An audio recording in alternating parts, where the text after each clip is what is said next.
Hello, I'm back again thinking about Article 31, your child's right to relax and play. So today I thought we would just think about paper and card and the different ways that can be used in play. So firstly, I'd just like to suggest that you having a box full of paper and card that's around your house with some pens or pencils and some sellotape is more than enough for your child to get creative, get imaginative, and can provide hours of fun and entertainment for your children. But if you are looking for something, if you're running out of ideas and you are looking for something to do, then I've come up with a few ideas that may be helpful. So my first idea is if you search online for origami templates, then using paper you could just create some origami animals or origami shapes. Some of them can be quite challenging, so maybe for older children they'd be more suitable.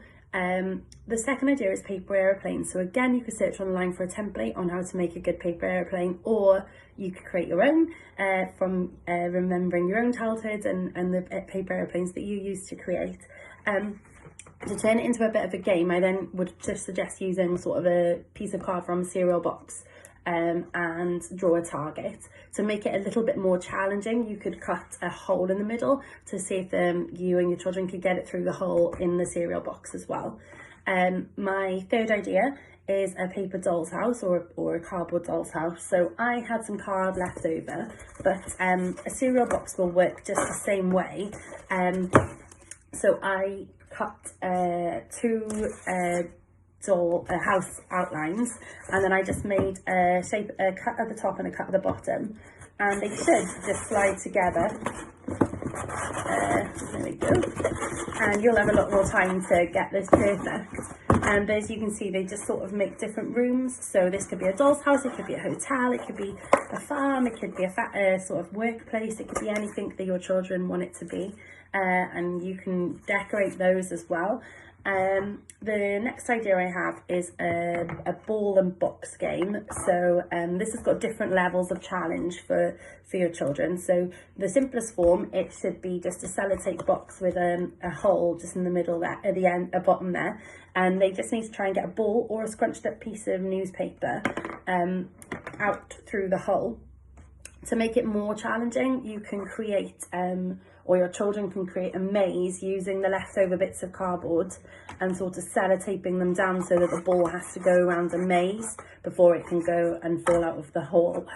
And obviously you can make that more challenging. So if you had a marble, maybe you could use a marble with a small hole, or you could make more holes, depending on the sort of ball that you have at home. For younger children, so another good idea is masking tape. If you have a laminate or wood flooring, masking tape on the floor to make roads or to make rooms for the different toys to be in. But also that works just fine with paper as well. So you could decorate them together. You could decide on different rooms for the different toys. So like vets, and you could draw vets for their toy animals, and you can make lots of different things across your living room. So just expanding on the toys that they already have at home and expanding that play further by creating these spaces for them to use.